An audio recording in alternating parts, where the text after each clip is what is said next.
Watch The Atheist Experience live Sundays at 4:30 p.m. Central. Visit tiny.cc/YTAXP and call into the show at 512-991-9242 or connect to the show online at tiny.cc/callaxp.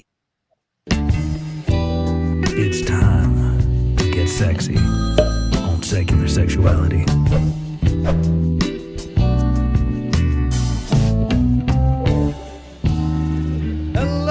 And welcome to Secular Sexuality, the ACA show reminding you your body, your choice. My name is Christy Powell, and I'm joined tonight by co-host and known pornographer. Welcome, Sinn Sage. Hello.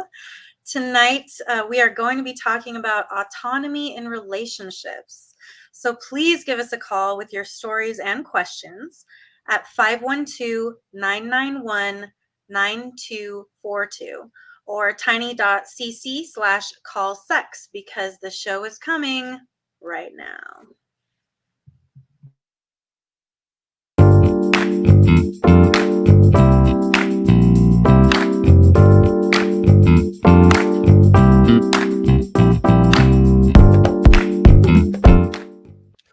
Awesome. Well, I feel like I know you already, but it's been a while since I've seen you. So catch me up. Update me. What's got you turned on right now?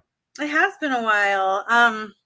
So I guess the thing that's kind of turning me on a little bit right now is when I was traveling, I was on the road for like a month, and we stopped randomly at this store in Eugene, Oregon. And it's sex positive, queer positive, well, obviously sex positive, but it's a feminine, queer positive sex shop that I found there. I feel like an ass right now because like I can't think of the name of it, but it was pretty amazing. It's easy to find too on like Yelp or Google. But yeah. Just look for the good one. Yeah, exactly. Like it's obvious. And anyway, I went in there and there was all these like gender affirming toys and clothes and kinky play materials and things like this, and everyone was super helpful in there. And so I was asked by one of the staff, have you ever tried using a strapless strap-on? Like a fieldo type situation? Yes, exactly. And I have always been a pretty staunch anti-advocate of that because I just feel like having to sort of clench my Kegel muscles the whole time where I'm also trying to penetrate someone, like that seems like way too much going on at one time. But the proprietor of the shop was showing me this one, and it was pretty pricey, but the bulb that goes inside of you, and then it comes like a little hook, and there's a flat part right here that presses up against one's clit. And then the dick comes off, and all three of those things vibrate. And you have a little remote, and you can like turn it up, turn it down. You can cycle through, styles of vibration and all this. And I was like, I don't know, I'm still concerned about that bulb area. And they were like, well, you could always just use it with a harness. And I was like, now that's done and done. Yeah. Yeah, I mean, you want properly secured equipment. That part is important. I can appreciate that. Absolutely. And so I tried it with the harness, and I just turned on the vibration for all three sections. So the person I was penetrating was really enjoying the vibrations inside of them. And then I feel like the bulb part inside of me, that vibration was maybe a little unnecessary, but the part that presses up against my clit, I was very much enjoying. That's magic. And it is a little magical. So, there you go for all of those questions I'm constantly getting from people like, well, how do you get pleasure out of when you're doing a strap on? And I'm just like, so many ways and reasons. Yeah, I was gonna say, where do you not, right? Like you don't even need the vibration, but if you can have it, exactly. So you have it. Like better to have it. Yes, I was just like, I do not need this, but like I can't deny that it's definitely a good time. So I recommend going and finding that. And so not just your typical fieldo or whatever. This is going to be like a higher end. Make sure it vibrates in all those places. And like, if you want to find one of those, it's a good time. Well, forgive me for trying to like force this into a teachable moment, but I feel like it's worth letting people know that if you feel kind of skeezed out by sex toy shops or in like making a purchase like that, it's maybe because you're not going to the right store, Yeah. right? Like I've definitely been to those like kind of shady, is it a sex toy store or is it really just a head shop with a couple of dildos in it? And Yes. you know, So many of those. there really are, and there's nothing wrong with that per se. Yeah. But I think a lot of people would be surprised at the professionalism, the like sincere quality of service that you can get in a store like this. It's been a while Absolutely. since we've had anybody from Forbidden Fruit on the show, but they're Mm. sort of our favorite local sex shop that has been around forever and ever, and super knowledgeable employees that are super happy to walk you through things at a job that can honestly kind of mark them in a lot of social stigma. And so these are folks Totally. that are doing it usually for a little bit of a love of the game. Exactly. I agree. There's one of my favorite stores. There's one in LA, Chicago, and New York City. And that would be the Pleasure Chest. They Mm-hmm. also have a website where you buy anything online. But when you go into the store, I mean, immediately you're just like, this is a high-end store. And that doesn't necessarily mean everything in there is going to be like financially out of reach for you, but it does mean that the people that are in there, like, they don't just hire anyone. Like, they are people who know what they're talking about. They obviously are educated on all of like the materials and the toys and every single thing that they sell in there. They know what they're talking about, and they're just like completely open-minded. And Mm-hmm. so to be in a space like that really encourages you to embrace that side of yourself and get kinky and have fun with it and not feel ashamed. There's no reason to, obviously. So Yeah, and I can appreciate blushing a little bit at the price point. A lot yeah. of these toys, it can be very easy to be like, well, what do I even need that for? Like we do just fine without it. And I guess I'll just remind people that like sex is allowed to be important. You're Totally. allowed to prioritize it. Yes, and especially with like when you're with someone, I mean, sexual compatibility is people think, well, that part of it doesn't matter that much. There's all these other things, and like, yeah, there are all those other things, but also this is important too. Right. Yeah. You need to be compatible on some level, or it's just not really going to work. Mm. Yeah. Well, Yeah. I guess just a good reminder to everybody, buy Yeah, some nice sex toys, not the ones labeled novelty use only. Go to exactly. a reputable store, talk to some good people. Absolutely. Well, and I know that I have mentioned this before, but I'm just going to go ahead and say again that what has had me excited all month, what I am just at a fever pitch for now, is the Bat Cruise coming up this weekend. I'm bummed that you're not going to make it down. I'm super I stoked wish. for it. Yeah. Well, anybody watching tonight, I'm sorry to say tickets are sold out. It's too late this year. Maybe put it on your calendar. Look for us next year. But whether you are going to go on the Bat Cruise or not, if you are going to be nearby, we are going to have the library open for our live broadcast on Sunday. Library opens at noon. At 1 o'clock, we've got Johnny P and student Dr. Ben on Talk Heathen. That's going to be a great time. And then Matt and Jim on the Atheist Experience at 4:30. I think that the library is going to be absolutely packed. It was a blast last month when we opened the doors for the first time, but I think a lot more people are coming in for the Bat Cruise. This is going to be kind of like the biggest day of the year for the atheist community of Austin, for all of us to circle the wagons. And I'm just so stoked. And I hope that if you can at all make it this Sunday, August 28th, please roll through. We would love to meet you. We'd love to invite you to be a part of this community. Hell yeah. Yeah. Well, so with that, I suppose let's go ahead and jump into it. We've got I don't know if this is a more serious conversation, but a little bit heady. And I'm really interested in your takes, because ever since the Dobbs decision, it feels like every episode of an ACA show has to take at least one call, has to take at least one moment to stop and explain bodily autonomy, this concept that like suddenly nobody seems to be able to wrap their mind around. And it's had me thinking about autonomy in relationships, because we obviously trade a little bit of our freedom, so to speak, for intimacy, for connection. We have to have boundaries around these things without wanting to like control our partner or cage them when that's not the version of them we fell in love with in the first place. But it can be tricky to navigate all of this. Like, are you allowed to have sex with other people? Are you allowed to even have coffee with other people? Are there limitations on that? Do you need to ask permission before making a major purchase? Like, it's just a lot to navigate. And you and Maestro Drake have both been on the show before talking about how y'all have been able to navigate around the sex work that you do, and how you've been able to have a successful relationship and discuss the boundaries of who is sharing what with whom.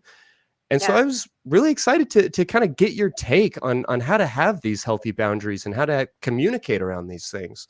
What's been the key to success for the two of you? I mean, there's so much. That's so much, right? It is pretty heavy, I guess, really. And, every couple is going to be so different. But I guess, like, if I had to say, the thing that, like, at the bottom of it all for us is just that we have such a high level of trust with each other. Like, it's sort of beyond, like, the word trust just doesn't quite even seem like enough. So it's we get it. You like each other. Jeez. I know we're totally obnoxious, but but no, I mean it's trust to the point where it's just like, I hate to use this word here, but it's almost like faith. Yeah, I hear that. Because it's so deep and heavy. And like, I think about my previous relationship, and I was in my 20s, so I was younger, and I've experienced a lot since then. But I felt like I had that faith in him, and then when that was shattered, it was like my whole world paradigm was shattered. Of how I like conceived reality. So and in that moment, I was so fucking disillusioned. I was just like, you can never have faith in other human beings, and that was sort of like my hard little line, after experiencing like that level of like betrayal, I guess. You're born alone, you die alone. I hear it. Oh yeah. I had a breakup in my 20s. I understand what that feels like. Oh yeah. So that's what makes me, it's like, it makes me like a little wary to use that kind of terminology, and at the same time, acknowledging that we are still human beings, but just really feeling so certain. Like, I feel like what we've done is we show each other enough respect, affection, and all like that sort of thing on a daily basis, so that over time that builds up into something where it's just like, I know this person. And what is the trust anyway? Is the trust that like he won't, go fuck somebody else without me, without telling me about it?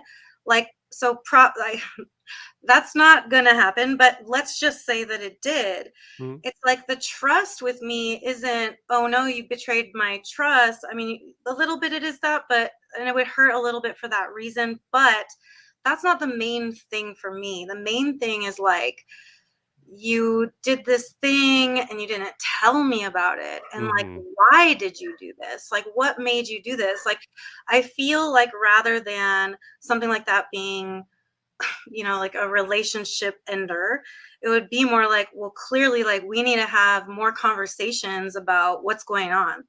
The system itself was the problem. Yeah. Yeah, like, because I don't think a lot of people cheat just because they're like, oh, well, there's pussy in my face, so I'm just gonna do it, I guess. Like, I don't think it just like jumps to that oftentimes. I think like there's something going on that's been going on probably before that event happens that leads to that event. So, that's when I say trust, it's just kind of like, I trust that there's nothing that's gonna come between us. It's more that. Yeah. Um, and I think for a lot of people, there's just like, jealousy. It's just so strong. And whereas, like, I see that it can almost be used to make things a little exciting from time to time. I see, I've seen how toxic it can be too, Mm, like in other relationships and stuff. And I'm just looking from the outside in, and I'm like, oh my God, this is just poison. right.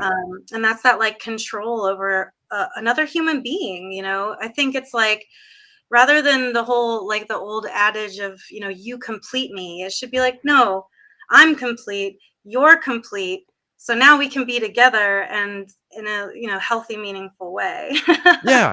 Yeah. No, and I really take your point. I've always, particularly when it comes to cheating or something along those lines, it is about the trust violation more than anything for me. And Mhm. I've always very much felt like if you're gonna cheat on me, if you're gonna sneak around or lie or whatever, that's on you. Yeah, I'm not gonna like lose any sleep be fretting over it all the time. If you're gonna be an asshole, but I am here with you because I'm trusting that you're not an asshole. That's kind of the assumption everything is built on. yeah, agree with that. And yeah, I just, I think a lot of people would do well to almost take that leap of faith and just freely give that trust. Mm, mhm. Um, and then you don't have like these little jealousy things like nagging in the back of your head, which I think is just little drops of poison for the relationship. Like, because they start to like manifest and plant and then grow, and they're not growing into something good. They're growing into like toxic relationships. So I think like we do have to just sort of, I think we're better off if we sort of take that leap of trust, Yeah. and then always give that person the benefit of the doubt, and then see how it plays out, and if they play into that trust, or if they're starting to become, a not good relationship partner. Yeah, trust but verify. Like, be Yeah, willing to reconsider. I yeah, appreciate that. For myself, I grew up in a environment where marriage was very prescribed. It was never really yeah, described. We all just sort of felt like we knew what it meant, but yeah, nobody was really talking about what it entailed. And I bring up marriage here just to say because it was basically one of only like three relationship types that you were allowed to have. Right? Like there wasn't a whole lot of options, and specifically in a romantic and certainly in a sexual relationship, oh yeah, had to be a marriage. And so as I deconstructed all of that, I remember listening to Dan Savage talk about monogamy, and yes, it really hit me not just that, like, oh, it's okay in some relationships to sleep with other people. For me, like that was maybe a piece of it, but it was much more shocking to be like, oh, this most fundamental, supposedly, aspect of a marriage isn't even a necessary ingredient. That like yes, it's neither sufficient nor necessary, and we can build all of our relationships kind of from the ground up. Like it's more of a contract and an agreement than anything else, which has kind of led me down this thought process of like, well, is everything negotiable? I mean, does that feel like a fair framework for you? for me, it just so does. And like I know that I don't want to. I feel like every time I come on, I don't want to make this the like Dan Savage recap show, Yeah, but sure. I do think that people need to listen to him. Like, I mean, he has been doing this for a really, really long time, and he's had to evolve on some things as well. But I will say that, like, he started me on this journey when I finally started like really listening to his podcast every week, and then just these ideas. And if he would say something, and I felt my sort of instinct to almost like bump up against it, then I was like invited to question, why am I bumping up against this? Yeah, very And then much. when I question why, it's like, oh, it's because I've always been told this is how things are. And just because this is how things are, then this is how things should be. And I think, like, especially with the atheist experience and all of this, it's like, this is what we do. We question why things should be the way they are. Yeah. And so if we're questioning all that with, religion and culture and all this stuff, like, why not also with sex and relationships? I mean, just the very idea that like it's supposed to be this way. It like and this is what's so beautiful about the really like the past like 5-10 years of just culture in general is I think people are just questioning more. I mean, I think like alternative relationship models are like more and more becoming a thing, and we're questioning our gender identities and all this stuff. So I think that's what's really cool about the current era, Sure. despite the Yeah. fact that we're getting like this violent backlash. But that's how Yeah. I feel like that's the indicator, the metric of how you know that you're making progress. No, I mean that's probably fair to say. This I repeat this all the time, but I think it's worth saying again. This show was founded by Dr. Darrell Ray, and his book, The God Virus, talks a lot about how the like shock troops of fundamentalism start to kick in once something begins to die out. And so Yes. I'd like to be hopeful in that sense, but I still see way too many people who say like question everything, who then think that it's completely asinine that anybody could have a like non-binary gender. It's like, Right. how are you not questioning your own gender? Like, why are we just assuming that dicks and pussies is all it's going to be, and that's Right, everything? right. Yeah, that disconnect, like it really, it's a constant mind boggler there. Yeah, Question everything, but not the things that I think. yeah. Yeah, that's a tough one. Well, I mean, in relationships, I said you can negotiate anything, but is that really Yeah. true? I mean, do you feel like there's anything that should be off the list? Anything that is like so sacred that it is necessary or can't be negotiated without the whole thing falling apart? I was trying to think about that. But I'm just kind of like racking my brain. I don't see why you can't negotiate everything Hmm. to a certain extent. I think that it's like, again, a Dan Savage thing, the GGG, the good, giving, and game. Yeah, And, but I think there are reasonable limitations on that. So, if your partner comes to you and can I talk to you? And you're like, okay, we're going to have a talk right now. And they're like, I have this fantasy and I really want to try it in real life. It's blank. Okay, so pretty much everything that goes in that blank space, I think should be on the table, but not things like it's shit eating or playing or like vomit stuff or like if your partner has had any like past sort of trauma around certain sexual things, like those I think would be, I don't know if we're calling them like sacred, but I think those are just things that are like, I think he calls it a kink too far or a fetish sure. too far. It's like we have these little zones of like, okay, here's some like easy fun stuff, maybe like feed or spanking or whatever, and then we have like a Fuzzy little bit more, handcuffs, pet yeah, feathers. fuzzy handcuffs. And then we have like a little more serious stuff, like, oh, let's do some bondage, let's do some flogging, okay. And then we're going to the like far extremes. I think that we know what these things are. We know when Sure. it's a little too much to ask. And I don't think it ever hurts to ask. And I would hope that the person you're asking, someone that loves you and cares about you and isn't going to be judgmental of you. But I don't think that you should even expect them to be open-minded about, like playing with shit and stuff like Yeah. that. Yeah. But So I mean, those are the only things I really think that, would be something that you can't negotiate or talk about, really. yeah, I'll plug really quickly. We did an episode last summer, I think, with Amberly Rothfield Mhm, about how to unpack some of those darker kinks or how to instigate some of those conversations. mhm. For myself, I like Marshall Rosenberg here, nonviolent communication, and the idea that you can ask for anything so long as you recognize the difference between an like a request and a demand. Uh, Oh, Does yeah, that feel fair? I mean, I appreciate absolutely. good giving and game doesn't mean game for everything. Everything. It means, game for the conversation and Yes. available for that which you're available. I mean, is that all fair?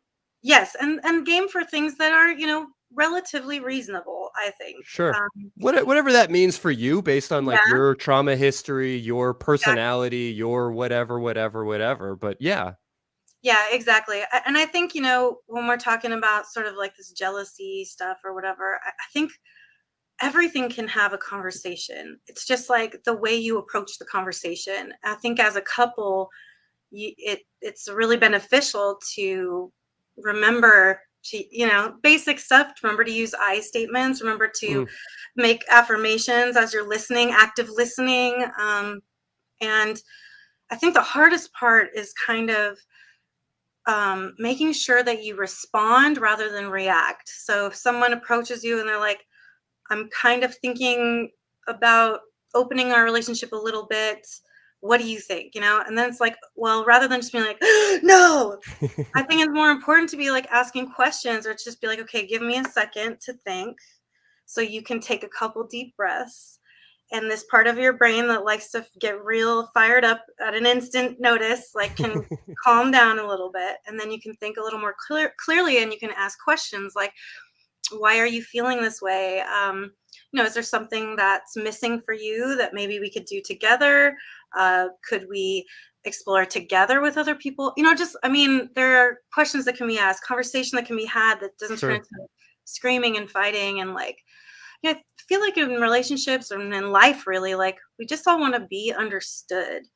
And Yeah. if we can enter these sorts of conversations with that in mind, I think we can do it really healthfully, Well, healthy. yeah, and we're saying that like nothing is sacred, but I might revise that. I don't mean to be too cute, but instead, perhaps it is that the relationship itself is sacred, Mm, and the rules, the boundaries around our monogamy or our financial partnership or all of these right. other aspects they're not the sacred cow. Like they're just aspects that benefit the thing that truly matters. So Yeah. don't get bent out of shape when we have these conversations. It's not an existential threat to your relationship if your partner has a request that you don't like. It's okay to entertain the conversation even if it's not something that you might be open for. Right, right. And that's the thing too, is like entertain the conversation, have a rational, back and forth. And maybe you don't even have to decide in that moment. But if you still do come down on the side of being like, well, this isn't going to work for me, then you've established a boundary of what works for you.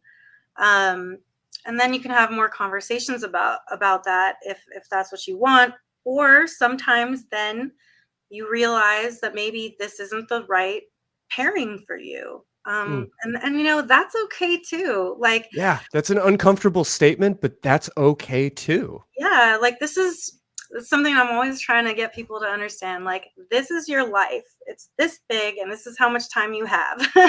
And like, how much of this space are you going to be miserable? Are you going to be fighting? Are you going to be in conflict?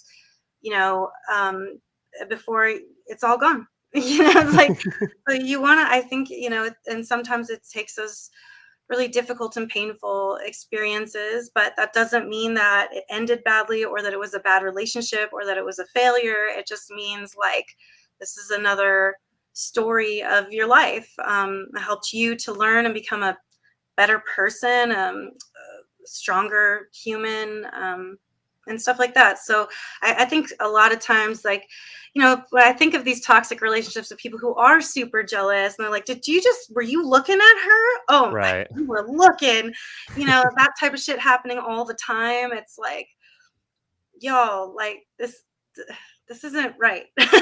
Yeah, well, so I mean, game it out with me a little bit. Like, I think that we might agree that it's valid to not want to be with your partner as they are like leering at For somebody. sure. That's gross for everybody involved. And I could Right. also appreciate how it might, even if it's just sort of a stray glance, how that might make you feel certain times. And that's okay too.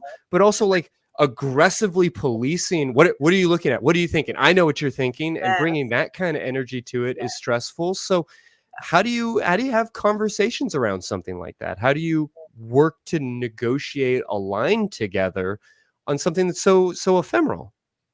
Yeah, it's tough for me because as a person who is attracted to all genders, I just be like, yeah, I can tell why you looked at her. I was looking too, Yeah.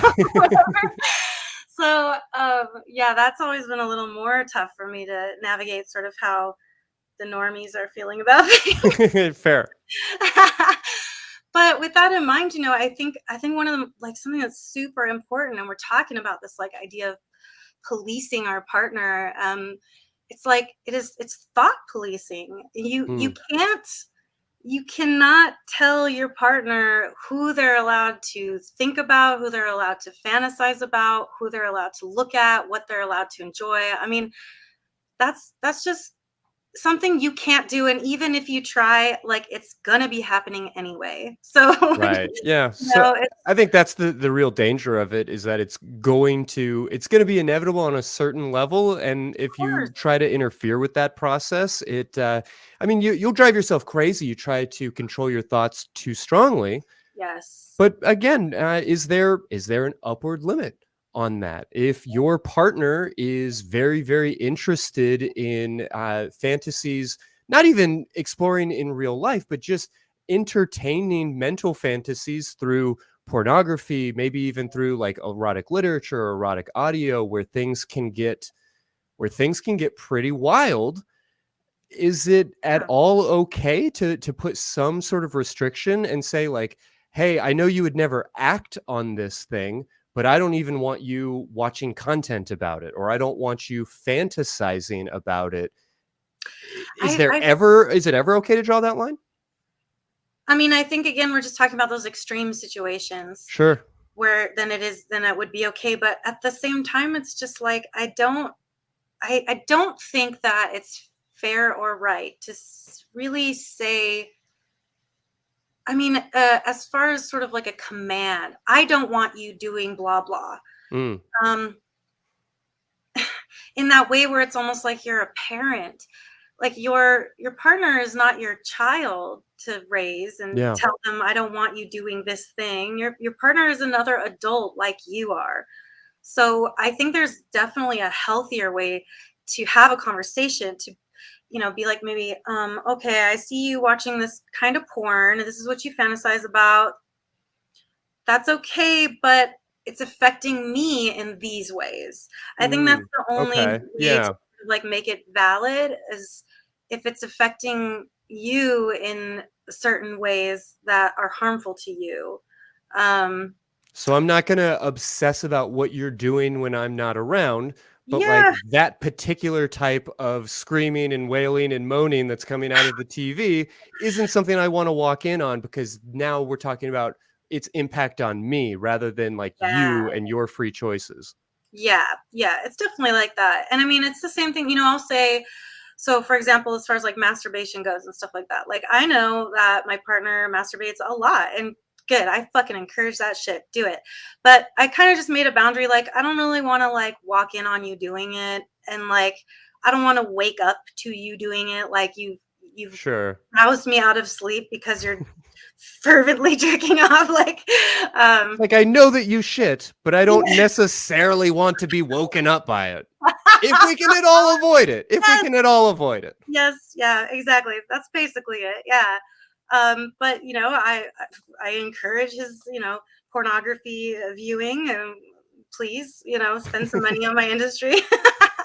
Well, obviously it's Yeah, as ours. long as you pay for it. Right. Yeah.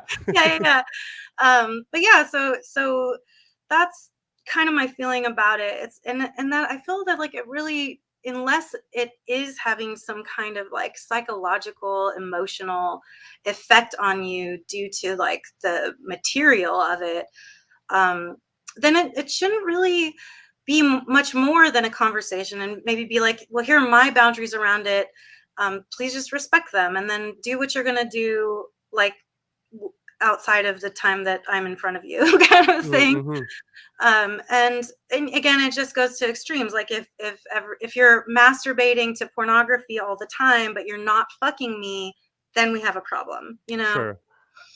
Yeah, and which is conversation. tricky too, because we can't demand sex from our partner, and it definitely doesn't seem right, or doesn't seem in line with what we're discussing tonight, to try and put like limitations on what they do with their body.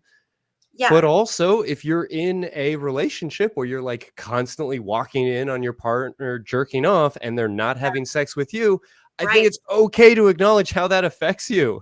Yes. And I think that's what I'm saying. Like that specific example is just like, people can masturbate as much as they fucking want. But when you're masturbating instead of going to work, instead of hanging out with your friends, instead of having sex with your partner, and now your partner is seeing this happen and they're feeling very inadequate and they're like, why am I not good enough anymore? Or what's the deal here? Like leaving them sort of dangling in the wind like that, that's not right either. Hmm.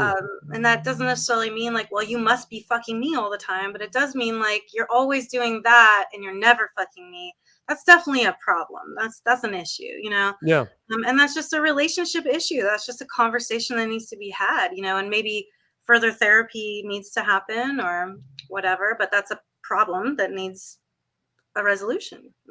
Sure. Well, I mentioned it already, but in the system that I grew up in, there was a very clear hierarchy of who was in charge in a relationship, and so that made some of these questions kind of moot. But there was also very much a sense of being sort of responsible to each other, and Yeah. it's hard to see around that. It's really Right. hard to even notice like the seams on that. So, you and Mhm. I have already mentioned monogamy in particular, and maybe things like pornography use and stuff like that. I think because sex is so integral to most marriages, to most romantic relationships, people sort of assume or notice that one. Uh, Yeah. but what are some of the other examples? I mean, things like what we spend money on, and that might make sense if we're sharing finances and sharing financial responsibility. Things like Absolutely. when you come and go, does your partner have a right to say who you can hang out with? Like, I don't like that friend, or maybe even I don't want you to hang out with your ex-girlfriend. That Mm. seems like a conversation that most people take for granted as being okay. I mean, if Right. anything is negotiable, is that negotiable? Yeah, that's a really good topic to discuss. Yeah. Right? So there's um, there's a lot to it. yeah, because well, first of all, I think financially, I think couples should kind of be talking about that financial stuff like before they get married.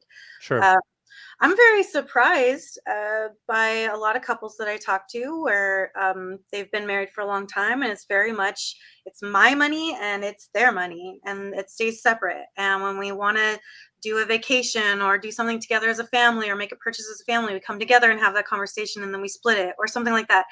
And to me, that's very surprising. I'm like, what in my mind and my relationship sort of model and all that, it's like uh especially once we got married, that was like it's just we're a unit now. We're like a single unit. But I can appreciate and respect people trying to sort of like keep the money aspect out from coming in between them, It causes a lot of tension for a lot of for sure. relationships, negotiating a thick line there. I mean, maybe not anything too rigid, but having I would some hope. level of boundary there, I think it makes sense for the individual, right? Like that Yeah. seems like something we should be able to negotiate. Yeah, yeah, and it's agreed. Yeah, that's Yeah. totally something that should be negotiated, and hopefully not too contentiously. There's lots of space to make compromises with that stuff. But yeah, so I think like for being example part of a couple who that we do have merged finances, Mhm. um, it's like we just kind of talk to each other. Sometimes if it's not a big purchase, but it's something notable, it'll just be like, oh, by the way, I bought this thing. And it's like, oh, okay, or what'd you get that for, or whatever. But it's never like, you shouldn't have done that, or I don't know. It's just like it's not that way. But yeah, I mean, if it's kind of like, okay, this is a big purchase, and especially if it's something, this kind of happened recently over the summer where it was like something that was just for me Mm. and it wasn't for him and it was pretty pricey. Um, and I was like, I'm doing this because this is really important to me. And, he was just like, all right, but I want to do things, like for my Jeep or whatever. And I'm like, well, that's okay then. You can do those things too. Like, so I think that's just, yeah, negotiation and understanding like the dynamics of your relationship and stuff like that. Yeah, but okay, so finances, but then there was another part of the topic. Yeah, I mean, when you come and go, who you see, Yes, that you the know? ex-girlfriend thing. Yes, that's so much more of a touchy subject. Right, and that might even be sort of a shitty patriarchal stereotype of me to frame it in terms of like the jealous girlfriend and like the Right, sure. saucy ex and all of Yeah. that. But Well, frankly, it's it's also a awkward. conversation that I think everybody listening tonight has had a different experience with. I'm completely Yeah. confident there are folks in the audience that are like, I would never be in a relationship where my partner would try and control that. And there are folks listening right now that are like, yeah, if my husband or if my wife even thought about reaching out to that person, the whole thing would blow up. Oh my And goodness. I'd like to think we can negotiate these things in between, but it is kind of ticky-tacky material. It is a little bit, yeah. And I would also like to think that, well, in a perfect world, we would all be able to have these conversations while we're just chilling and nobody gets mad or fired up. And we're all just being super reasonable. But that's not really how people are or how life works. So, so that's a touchy one. Especially with the X thing, I think it's just dependent on so many factors. It's like, but I think it kind of comes down to the main thing is like, what is, you have to question, like, why does this bother me? Are there Mm, like reasonable, factual reasons that you have, like with evidence as to why this is making you feel bad? Or is it just because of that little jealousy concept that it's been sort of like programmed into all of us until we yeah. can A like lot of times I think we're mad or upset because we feel like we're supposed to, because right. that's sort of like the rules of being in this society on a certain level. And Yeah. that's that's just no fun. Like there you will have more than enough opportunities to fight with the person that you love Yes. without just inventing a bunch of more bullshit ones. Yeah, exactly. There will be plenty of reasons to fight. But yeah, I mean, I think like, I think if it's just because that person fucked your person at one point and you just can't live with that, that's a bad reason. You know what Yeah, I'm fair. saying? But if it's like, that they've just been friends for years, maybe they were friends before they got together, then they tried it out, then it didn't work out, and they left that person, and now they're with you. Um, it could be maybe a little unreasonable to be like, well, they might still like them, or it's just, what's the evidence here? Like, are you making up evidence? Are you fabricating things in your mind? Because we do that too. Like, our brains are just, they're wild little playgrounds, and they Fair can to make say. all sorts of things come up. I remember that this happened, and then there's like the evidence proving that it didn't. You're like, shit, I really remembered that though. Right? Yeah. Don't trust everything you think. I think No. that's a drum I'm going to continue to beat. Uh, Mhm. but just a few more, and then I'd love for you to kind of fill in any of the big ones that I've left out, because I don't think people necessarily even stop to think about the fact that you do get to negotiate boundaries around things like what you watch, what you eat, what types of media you consume, because I know a lot of relationships will put a lot of pressure on that, and I really want to empower people to not feel like they have to automatically cave to that pressure, even Yeah. if it may be in their best interest to go with the flow after having negotiated a little bit. Yeah. Yeah, I agree. I mean, I just I feel like it's nice to again, entertain these other ideas, Mm. right? If I'm like, okay, listen, it's just a personal sort of thing going on with me. Like, I want to eat a little bit less like mammals and a little bit less meat if I can. Hmm. But I'm not going to say to my husband now, you're not eating meat either, you know? Yeah, I mean that's a common one. Or you need to exercise more. You need to work less. You need to Yeah, sleep more. And right, there might be some amount of like, hey, your whatever is affecting me, so I'm impacted, and I'd like to speak to that impact. right. But I think we really stumble down this path without thinking about it oftentimes. Yeah, definitely, definitely. And I mean, there's parts of me that want to be like you're making my choices more difficult for me by not like coming on board with them. Mm-hmm. And to be honest with you, that's true. It's harder for me to like maintain a daily yoga practice when he's like on the couch chilling and I'm like, "Well, I want to be on the couch chilling too." Yeah. Um, but that's on me. Like, I have to take responsibility for that, for myself, for what I do with myself. So, but when you're in such a tight relationship, so close, like it is difficult for me to, eat less meat if he wants to eat meat. But what I've noticed, and if the relationship is healthy, this is at least my experience, is like when I'm just saying I'm going to do this and then I start doing this, that he even has been saying, like, I also need to do a little bit of that. And The without dynamic me, push and pulls each other. You chase yeah. each other a little bit. Yeah. And that's without me saying, like, do this with me. And I think like a couple years ago, I was really trying to push the yoga thing. I was like, look at all these ways it'll make your back hurt less, it'll blah, blah, blah, blah. And that was really just causing him to want to do it even less. Fair.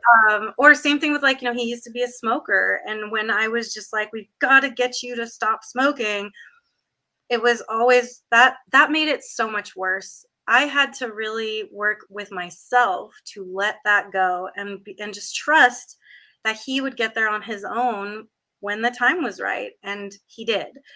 And so I think that's the same thing about saying like trying to police like how your partner lives their life. Mm. You know, we I don't know if people could be closer than Drake and I are, but we are also individual human beings. We are living life together, but they're different lives.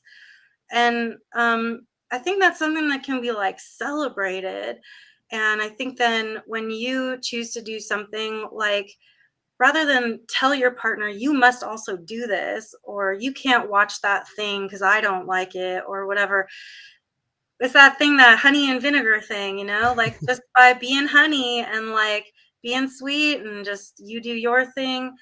I think that's what leads people to sort of turn around and maybe be like, well, it looks like it's working for you. Maybe I do want to try it, or whatever. And same thing like with video games was another one. Like he would get so sucked in, and then he's just in the other room playing video games all day. So that conversation had to be like, I am not against you playing video games, but I do notice that's bothering me because all these reasons, right? So then he had those little nuggets in his head, and I was like, I'm going to give you your space to play those fucking games. But he like he policed himself because he was like, I do need to spend a little less time, or I need to put a limit on it so that Hmm. I can then go out and spend time with my wife, or maybe edit some of these videos rather than, and play video games too when I'm done with that, or as I'm doing that, whatever. And that wasn't me saying, you need to do this. That was him recognizing kind of on his own, when I'm just like, I mention it, and then, you plant those nuggets, because I don't Yeah. want it to be like, I'm sitting here telling you how to live your life. It's your life, and we're lucky enough to share it. So, policing each other, I think I think that's like a relationship killer. No, I think that's a fair point. And our faux concern for somebody, oh, I'm worried about how you must be Yeah. feeling because you're playing so much video games, may Right. be totally valid and totally Right. real, but Yeah. it can also be sort of a cover up. And I appreciate Yeah. that. But I think the you've sort of boiled it down to talk about what's affecting you. And I think that that's perfect, because I don't want to be in a relationship where my partner says, no, you can't eat that. It's too fatty. It's too whatever. It's too tempting for me. Oh, But no. I appreciate that my sister's girlfriend has completely stopped eating pineapple, because my sister is deathly allergic to pineapple. And so she doesn't want to have it, on her lips or in the house or Of whatever course. else. And that makes sense. I mean, it's Yeah. pineapple, right? Like, I'm not talking about, going kosher or whatever, Right. but at the same time, I think that we would sort of assume in that situation that you would make that choice. And it comes back to, well, what is the impact on me? Because if the impact on me is I'm annoyed that you're eating something I don't want you to eat, that's different. If the impact on me is I'm going to go into anaphylactic shock, okay, that's that's a conversation worth having. Perfect. Yes, exactly the point. Well, this is a lot of fun, but we've got some calls stacking up I'd like to get to. And before we do that, let's take a quick look and see what's been going on around the rest of the ACA.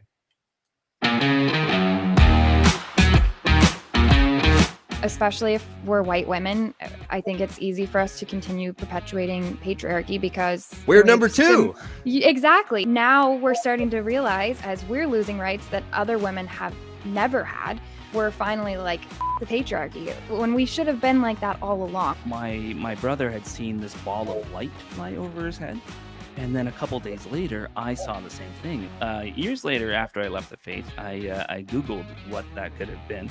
Carbon monoxide poisoning is the answer. What? Carbon monoxide? The longest running show and one of the biggest Broadway hits of all time. And the first thing that the Doors Church decided to do was say, let's take Hamilton, make it Jesus-y, and f*** it up. Why didn't he say, hey, you shouldn't actually own another person? He didn't have the right to say these things in that era, but he did. He didn't have the right. He didn't have the right? He didn't have He the was right. God in flesh. What are you talking about? What are you talking about? Yeah, Eve was made out of a rib in the Bible. That's what it says. Adam was made out of mud. If we're going to say one of them is clearly connected to reality and therefore it can't be a coincidence, why can't we say, yes, here's the mud people that came up out of mud, and that collects with the Bible too. Whether you believe or not believe. If you are an essential worker, we, of course, want to thank you as well. And if you don't believe, this is your community. And if you do believe, we don't hate you.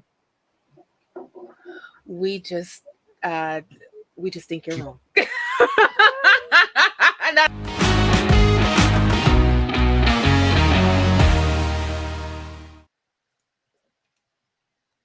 All right. Well, let's talk to Megan in Washington, who had, I think, a question for you, Sinn. Megan, what can we do for you tonight? Hi. Hi, Sinn. I actually was curious about leaving sex toys, like what you would recommend in that branch.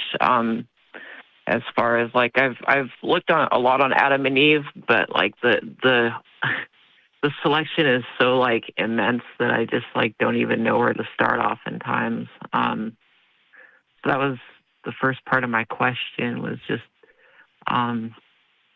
like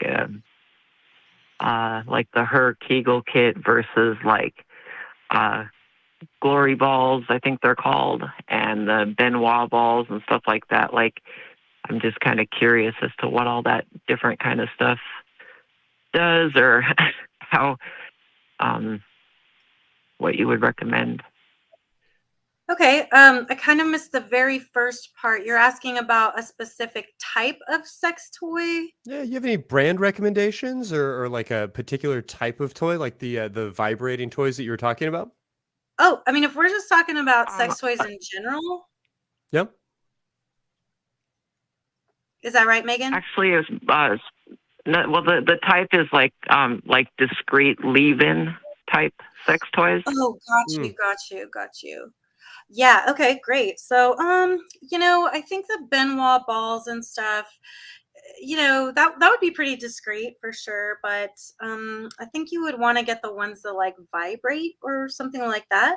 So I think, you're right. Adam and Eve, it's a great website and place to go, but it is just too big. I mean, you're gonna find Sure.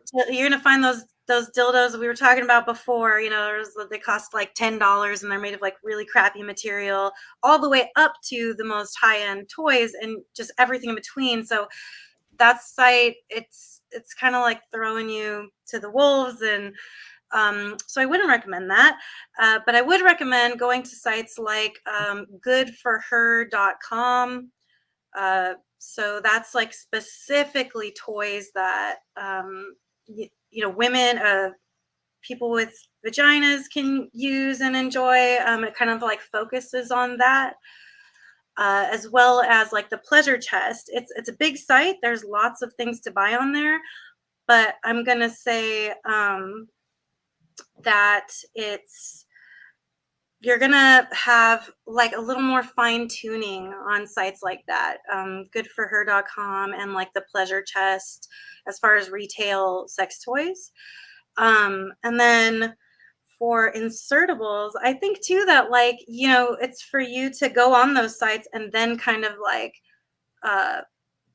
explore, because you'll maybe find one thing that you are kind of looking for. Like, let's say you find those Benoit balls, maybe vibrating ones with a little remote or something like that. And then you're like, okay, well, maybe I'll put that in the cart for now. But then what it'll do is it'll say, you should also check out these things that are kind of like related. And then you can go click on that, and everything you like, put it in the cart, and then go back through the cart and be like, okay, which ones have the highest ratings? I mean, read the reviews. And that's the thing, is like sites like that have real meaningful reviews. The people who, go to those stores and they buy those toys, they're actually on there writing how it really is. You know what I mean? Rather than just being like, oh yeah, no, you should buy this toy because I got paid to say it. Yeah, I don't want to single out Adam and Eve, but they are really, really huge, and for a reason. And yeah, a lot of these sites, it can feel like the reviews are pretty bought and paid for. Yeah, so bought and paid for. Going to a place that's like a more locally owned, even if you're shopping online, but yeah, going to a place that's a little bit smaller, I think has some benefit. Yeah, almost like a boutique sex shop. Yeah. I will say, Megan, that I kind of in particular recommend WeVibe as an organization. If you're looking for a specific brand name, that may be a place to consider. They have a number of vibrating insertables that are app-able and a lot of fun. Yeah, agree. Cool. Yeah, and then so I guess my next question on that is, okay, so, first I was going to say, one of my interests is definitely like the sex toys that can be operated from like a phone app. Those seem pretty interesting.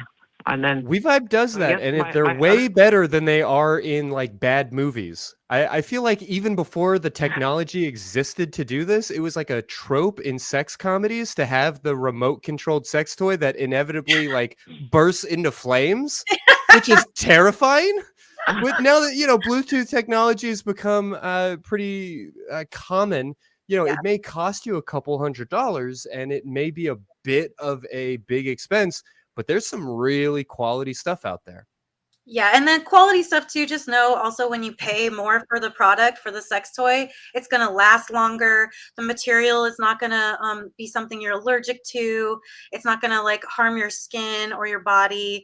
So I know that sometimes they can seem like quite an investment, but it is an investment in your pleasure and in your body and your health. So I think that maybe it's a treat you do like once a couple years or something, or it was like a holiday gift, but it's worth it. Yeah, treat it like an appliance. It's something that you may potentially use every day to make your life a lot easier. Yeah, because one thing I do have is I got the deluxe wand massager off Adam and Eve, and I really like it, but mostly just for neck massages. Like everybody should own one. Like, I mean, agree. Apparently it has like attachable sex toys also. Yep. Yeah, I've got some of those too. The only thing about that wand, we can't call it a Hitachi anymore. I was about to say, I still have one of the old Hitachis that has like a Honda engine in it, and Yes. that thing will never die. Yeah. Yeah, Just mine's try. got like it plugs in. It's got 2 speeds. Yeah. Yep. Yes, that's the classic, and that's the one we love. We love her, but be careful because now they're made by the company is called Magic Wand, not Hitachi anymore. And Magic Wand. So I had my Hitachi for like 10 years. And when that finally busted, I got the Magic Wand, and I've had like 3 over the course of 2 years. Yeah. It's just not that same quality, but and they're great for neck massages. I mean, that's what they were originally built for. So I've honestly never tried a neck massage. I think just for the novelty of it, the sheer weirdness of it. Exactly, yeah. But now they've even got another thing I bought at that sex toy store was called the Doxy, which also plugs in. And I like the simplicity of just the 2 speeds. This one has more speeds, but it doesn't throw you off with all the different like vibration patterns and shit, like because I hate that. But the Doxy is like reliable, powerful. It plugs into the wall, and you can get a pretty color, and so it's quite nice. And it's pricey, but I think it's worth it. Yeah. Yeah. The one. Yeah, the one that I have actually is just the Adam and Eve brand Magic Wand, and it works really good. I mean, it's got 2 settings. It plugs in. It's got like a lower setting that's really intense, and then it's got the high setting, which is like super omega intense.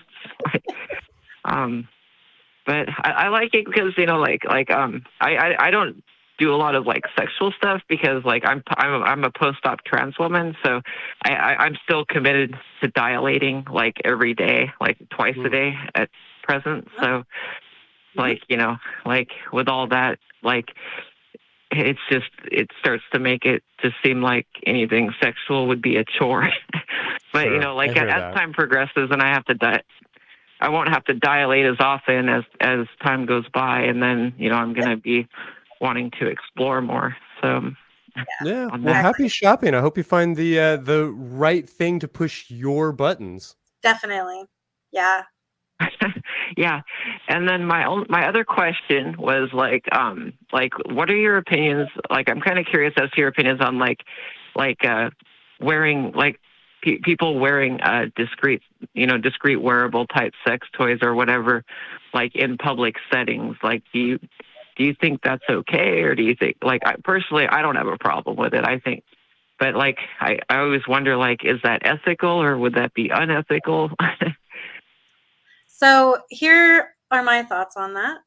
I think that if you're doing stuff and you are getting a thrill out of it, but nobody else is made aware of it, then I don't see how that is causing harm to anyone else. I mean, so like if I went to the shoe store and the person helping me try on shoes was a foot fetishist, as long as that person wasn't like grabbing, sniffing, licking, massaging my feet while they're helping me put shoes on, then what do I care? If they go home and they jerk off about it, I'll never know. So how does it harm me? Yeah. I feel like when we talk about these things, it's like very much, does it have the potential to cause someone else harm?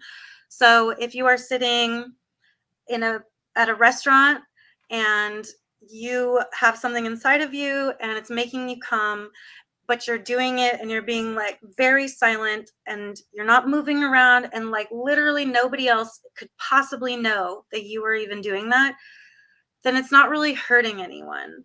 But if you start trying to like make a scene out of it, almost like part of your kink is that you want to be seen orgasming in public or something like that, then you're crossing a line because now you're forcing other people to observe you as your kink without their consent. I feel like that's the difference. Yeah, and I don't want people to be nervous about that line. I want to encourage people to not necessarily like go out and play in public, but to be themselves, to express themselves.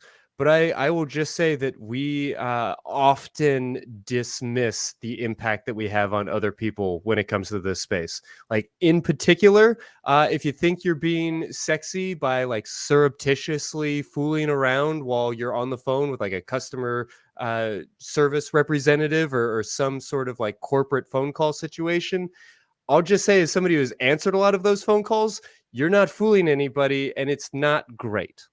Yeah. Yeah. Like I'm not a sexually squeamish person, clearly. But yeah, be mindful of the ways that you impact other people. But yeah, I think Sinn's got the gist of it. Like if you haven't caused any harm, like what is the impact? You know, we keep coming back to that Yeah. idea. How does it affect me? Yeah. And how does it affect people on the who are public not- on the actual public orgasm thing, I was gonna say, like, as far as like people that are interested in that, there's typically like clubs and scenes and stuff that are specific for that, 100%. like BDSM clubs and stuff. Yeah. Exactly. So, Yeah. but yeah, Like I mean, Sunday, like, yeah, Sunday just brunch wearables, isn't you the know. way to do it. Yeah. Yeah. Yes. As long as you're not, like like in a restaurant, like you said, or whatever, and like Harry Met smoking Sally and the glasses, whole whatever. ordeal. Yeah. No. Yeah. Or No, there's Step Brothers. kids around. Mm-mm. Well, I hope we pointed you in the right direction, Megan, that you find the right toy for you. Love to hear from you. If you want to shoot us a email or give us a call and let us know like where you landed. But we really appreciate you kind of walking us through it tonight. All right, yeah, I got a couple the websites you recommended pulled up, so I'm going to bookmark those and take a look through them. So, all right, well, thank you. It's been a good call. Hey, thanks so much. Thank You have a you, great Megan. night. Okay, well, I want to rifle through a few more of these because we've got a couple people stacking up. Let's talk quickly to Emily in Idaho. Emily, what's on your mind tonight? Hi. So I was wondering, what signs would you say would say that you're like you can like in like therapy? I know that you're a sex therapist, but I was just kind of wondering generally because my my background is very conservative and is pretty negative towards that. Sure. So I'm sorry. You're in therapy right now, and you're wondering like, am I ready to wrap it up? Am I ready to say goodbye and hop out of the nest? But you're looking to see like what some of the hallmarks are. Do I have your question right? Yeah.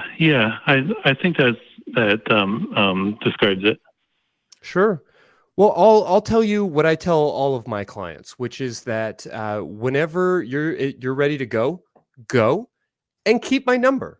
You know, there's not some big elaborate ritual where we have to say we're done or where we like walk away from each other and never see each other again. But it's also kind of a big decision, and I can appreciate that. I know for myself as a client, I have lingered and gotten like a very security blanket type experience from meeting with the same person week after week, even after I've maybe sort of sorted through the thing that I was there to work on. And so there's no right way or wrong way to do it. I would really tell you to just go and find what feels good. If it feels like you're ready, then you probably are ready because this is a world of working with feelings. If it makes you nervous to think about wrapping up, then, I can appreciate that and maybe challenge yourself to push yourself outside of your comfort zone, but don't feel like you need to rush it. There's not a good formula or a good system for knowing when it's time. And that's why, as a therapist, I really don't take it personally or get my feelings hurt when somebody I've been working with just sort of disappears or walks away. Ideally, if you've spent an hour each week with somebody for 6 months or a year or even longer talking about, your deep, dark emotional secrets, it's nice to have a appointment at the end of that process where you can kind of summarize your work and sort of go back over everything and maybe pat yourself on the back a little bit. But it's also not a requirement. And so I know a lot of people who, when they're done, just sort of disappear because goodbyes are too hard, and that's okay too. Really, Emily, I guess to boil it all down, I'll just say that you can have this conversation with your therapist, and there is no right answer ever. There are so many ways to do it wrong. There are so many ways to do it right, but we don't even need to worry about right and wrong. We just need to worry about what feels good for you. And having that conversation with your therapist is probably a good place to start. Yeah, so I guess kind of following up on that is like I've only gone to therapy for like a year, and so because it's so late, I have all these other conditions, and then so I'm kind of figuring out my non-binary stuff, and so I was able to change my name on Facebook like a couple of weeks ago, but then I was kind of wondering about like if I'm okay socially transitioned, if that was a good indicator. Yeah, I mean, if that's your goal and you have, quote, achieved your goal, then great. We're all done here. We can wrap it up. But the fact that you're asking the question, makes me wonder if there isn't a little bit of unfinished business or some strong emotions, and that's okay too. Just to reemphasize, you might talk to your therapist about, what if we only met every other week? What if we met once a month? What if we decided to quit, but like, I'm going to go ahead and schedule an appointment for 6 weeks from now, just in case my life starts to careen off of a cliff. I have that safety blanket of knowing that there's going to be somebody to check in on me and ask me about my feelings. There's a million different ways to do it, and each therapist is kind of going to have their own protocol to a certain extent, but you're driving this ship. The therapist is there to hold space. The therapist is there to help you do therapy, but you're the one doing therapy, right? Like, we're all our own therapists more than anything else. The actual professional in the room is there to facilitate. So you get to call the shots here. You get to decide when enough is enough. And, if this is a relationship that you've invested in and that you have a lot of trust in, then you can trust the expert to have some good opinions or some good advice, but they can't know what it's like to be you. They can't know what it feels like to sit in your chair. And there's never going to be a shortage of things to work on. There's never going to be a shortage of things to be growing on. And so some people will spend their entire lives with a weekly therapy appointment, and that's valid. Other folks will get to a point where they have achieved what they wanted to achieve for that moment, and they're ready to sort of let the field lay fallow. And that's valid too. You're going to be the best person to know when it's time. Okay, so I guess in summary, since I'm still asking that question, it's probably not, especially since I have to talk to my parents at some point. Yeah. I mean, that's a very challenging milestone. I'll say just very briefly that I probably have maybe a half dozen clients right now, this moment, who are explicitly and specifically working on how to come out to their family with some sort of sexual or gender identity. That is a really, really challenging thing for a lot of people. And there's nothing inherently difficult about it, but we've built a culture where it is just one of the most universal problems that my clients are working through. So if it's something you feel that you want to tackle on your own, go and do that. If it's something you feel like you could use a little bit of support on, there's no shame in continuing therapy for a few more months, for a few more years, for a few more decades. There's no moment where you have to be done. It's just a cost-benefit analysis of, is this emotional investment? Is this time investment? Is this financial investment? Not a small one. Is it giving me what I want right now? Am I getting a good return on that investment? And you're the only person who's ever going to know the answer to that question. And I would also encourage you not to stress the answer to that question. If there is some hypothetical platonic ideal of the exact moment where you, quote, should leave therapy, you're never going to know what that moment is. It's Yeah. totally arbitrary. You're just taking your best guess. And the good news is, if you guess wrong, you can always make a change. Okay, I think that makes sense. Yeah, so I hope that gives you some level of guideline, and we definitely wish you good luck as you sort through it. All right, thanks. You have a great night.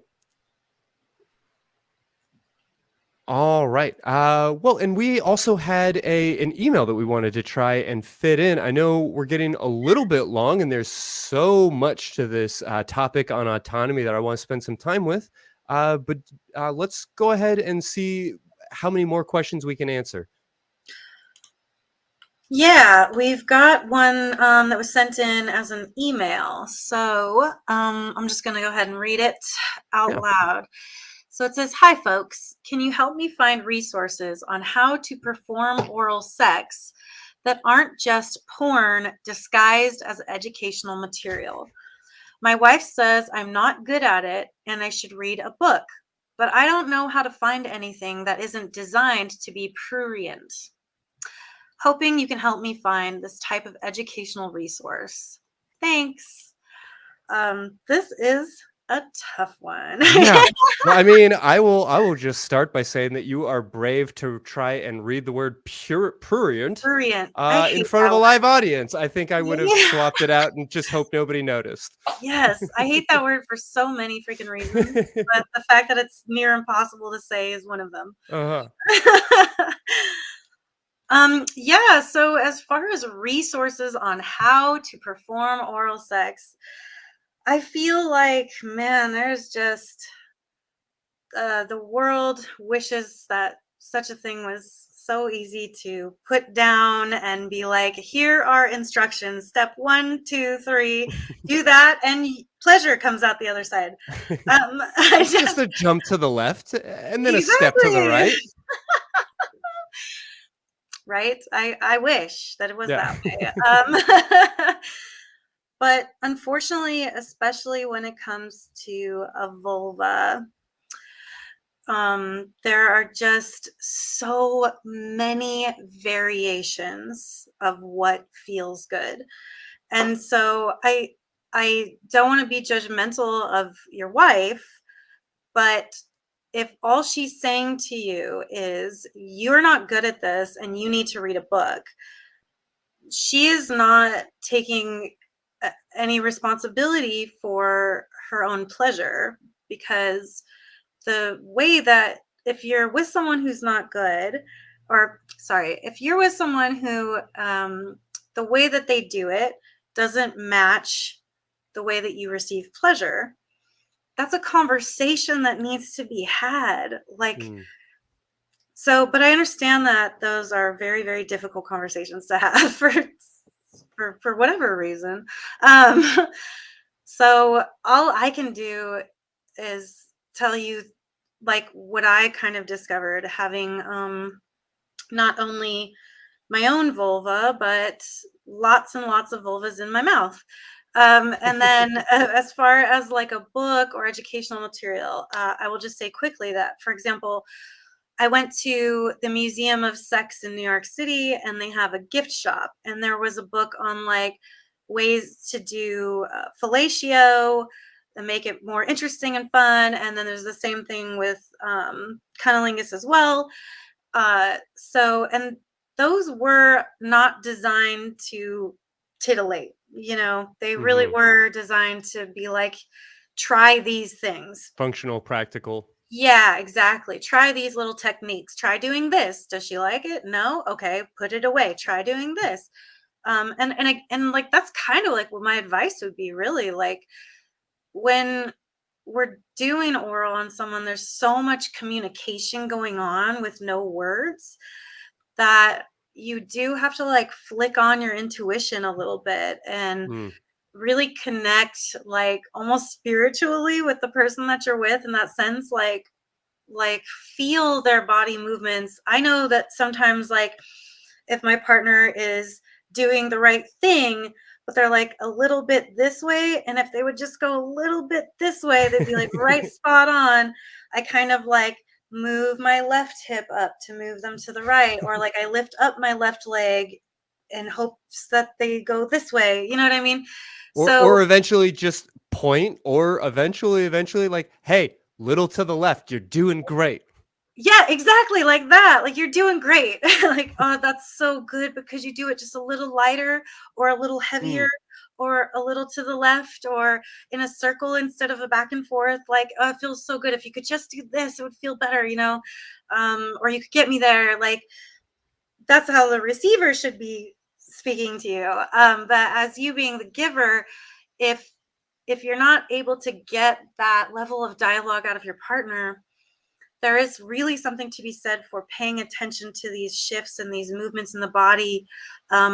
Another great tip, I think, is with your partner, say to them, like, I want to watch you masturbate. Like, so I want to get down here between your legs, and maybe I could play with your tits or something, but I want you to put your hands down there and show me with your hands, like, what feels good. Show me how it would you works. see Yeah. yourself?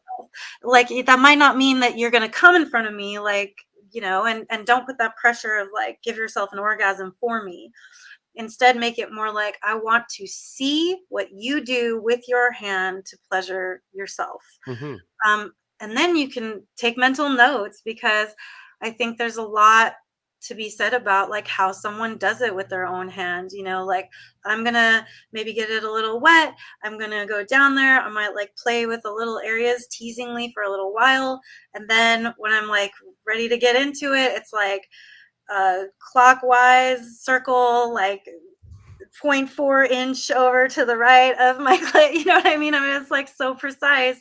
Other people, it's not that precise. But so when you watch someone like me and you see that, then when you go down, it's like, do what they did, but use your tongue. I think a lot of times too, like, some girls like it when you pull up on the hood of their clit and go right for the clit.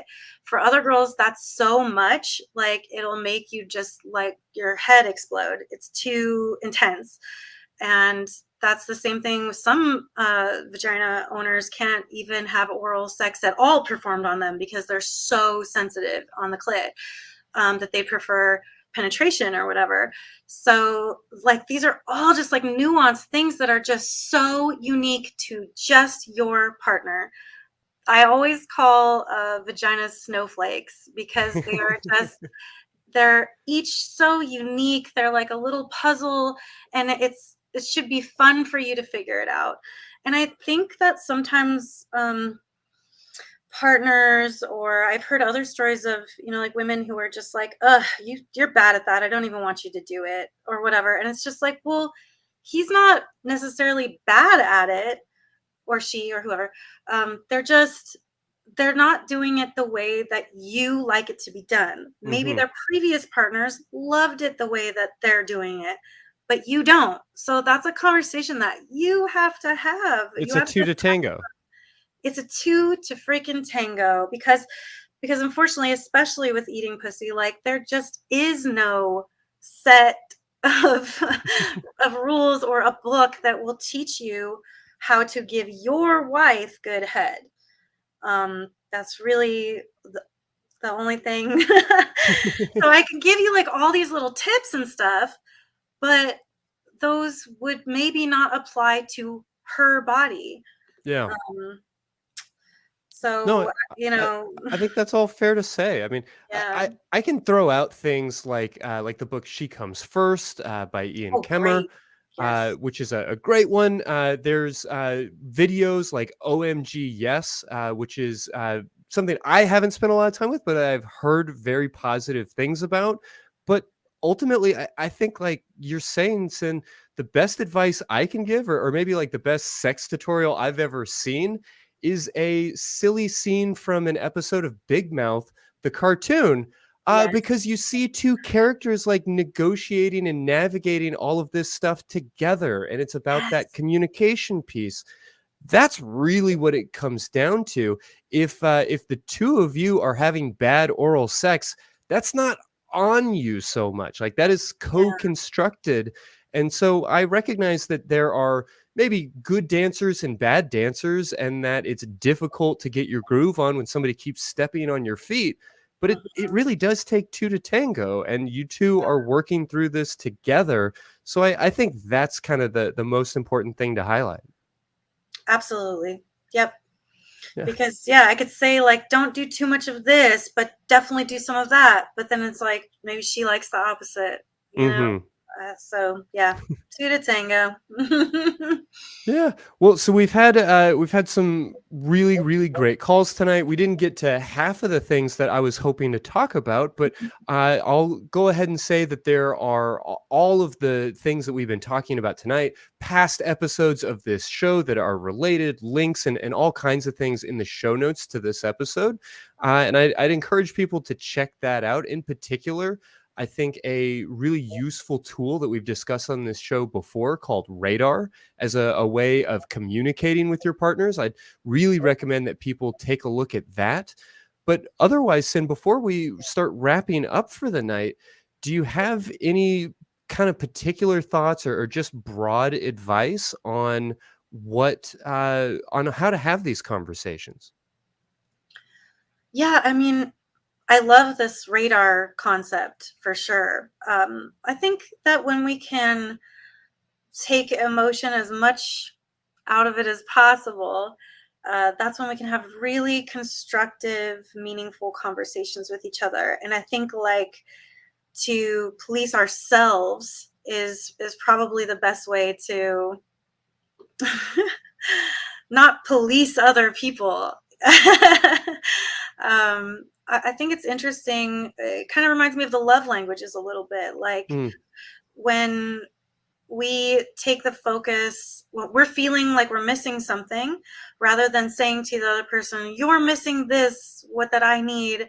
It can be almost like, if I give more, if I listen more, then I can learn more about myself and my needs and why I'm having these feelings, and talk about them in a way that makes more sense, that communicates well to the other person.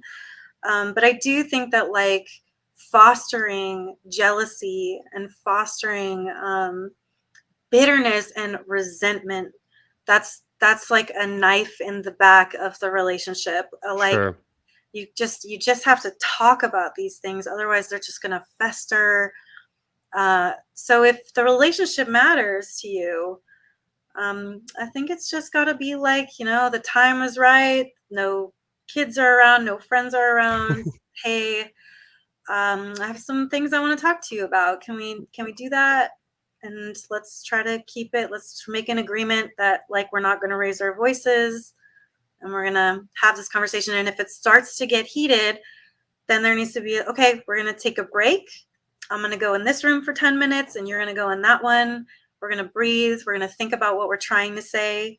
Because I feel like a lot of stuff gets mucked up with that part of the brain that's just like, now I'm angry. And then like, I can't think. It's like, no, you got to take away for a minute, process what you're trying to say, and you can come back. And then you can have like a meaningful conversation that doesn't like blow up and devolve into like a huge fight and a screaming match. And let's normalize our partner saying, hey, I want to talk to you, without like getting the heart palpitations and panicking. Like, this is somebody you love. You don't need to try and control what they're going to say. And I get that it can feel like the stakes are really high. And, what if this threatens my entire life and existence? And I hear that, and I get that. And I get that you can't just like banish all of this anxiety. It's going to have its due. But I also want to say that this is your partner. This is somebody that you love and somebody that you trust. And so when you sit down to have that conversation, even if you have no idea how you're going to like fix it or figure it out, I really try to encourage people to think about it like doing a puzzle. When you sit down to do a puzzle, you don't know how all the pieces are going to fit together. You don't know how you're going to make it work. But there's a quiet confidence that you're going to get there, right? Like just one piece at a time, you'll figure it out. And I hope people can bring that kind of energy to talking about monogamy, finances. I mean, all of these like All of those big things. ticket items. Yes, I agree with that. That's, you put it like so perfectly. And last little thing to throw out there, Esther Perel. I think we talked about her a lot on this show. She has a podcast series. I think I get it on Audible. I think Spotify also has it. Where should we begin? Which is just the best name for a therapy podcast I can even conceive of. Good. She's OG. And yeah, and like it's a whole session with a couple, and they might not be going through the same exact things that you're going through, but listening to these different stories and how Esther talks to them and the things she points out to them, those are all little tools for your own toolbox when it comes to managing your relationship. So highly recommend that if you can find it. Yeah, I'll have links to that podcast as well as that big mouth scene and everything else that we've been talking about in the show notes for this episode. Awesome. Well, I think it's time to wrap things up. So first, are we going to see my links on the screen, I believe? I think we should have those pulled up. Not so much? No clip? All right. That's all right. So, you can find me at sin-sage.com, and like all my stuff is there too. Twitter at Sinn Sage. Please talk to me, say hi, drop me a line, and tell me that you came from Secular Sexuality, and I will be so happy. All right, so you can also keep up with what's happening with the ACA on our website at atheist-community.org. Or you can email the show at sex@atheist-community.org, or email the ACA with tv@atheist-community.org. Also, you can go to tiny.cc/AEN podcasts. That is your one-stop shop where you can catch an audio version of the show. And Facebook, Secular Sexuality Fan Group. Please find us on there and join up. And we have a Discord we would love to see you at, tiny.cc/ACD Discord. And we've got some really fun merch in the store. So please go to tiny.cc/merch-ACA. That's where you can find pillows and shirts and all kinds of fun secular sexuality stuff. I just got one of the pillows in the mail. I meant to have it with me. I'm going to have to show it off to people because it's actually very clever and a lot of fun. If you haven't been to the website, just go to see the concept behind this pillow, which feels like a very strange thing to say, but definitely not the weirdest thing we've talked about on this show. Go to the website just to see that pillow. Absolutely. And I believe I have one coming in the mail soon. So I'm very excited about that. Nice.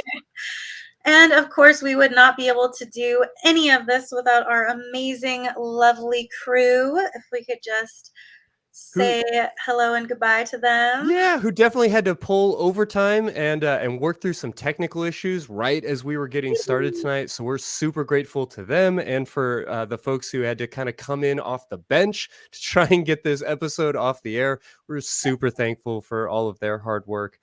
And I guess to wrap it up tonight, Sinn, we talked about some things that I think are really dear to our hearts, but are also kind of vague and nebulous. I mean, when I was like writing this episode and trying to get ready for this conversation, it's all so ethereal and difficult to put your finger on. I have to say the idea that you came to of, really highlighting like the impact that these things have on you and working to not control or coerce our partner is super valuable. Are there any other final thoughts you want to leave the audience with tonight? Yeah, I think just, again, accept the fact that your partner is going to fantasize about other things besides you, and accept the fact that you cannot be 100% of everything that other person needs. And when we can just accept those things, then they stop making us so upset all the time. So yeah, I think and we can, if we're starting from this place and it feels like I could never be like that, it's just mental practice. That's all. You can always change your mind. It's just you got to put in that work and practice. So you can do it. You can do it. Yeah. Well, I suppose it's that time, and I'll just encourage everybody to buy a nice silicone-based or non-allergenic material, and take a nice sex toy to maybe grab their dancing partner and do a little tango. Maybe bring some oral into it all, but ultimately, this is a great moment to give yourself a big ol' orgasm, or better yet, to give somebody else one.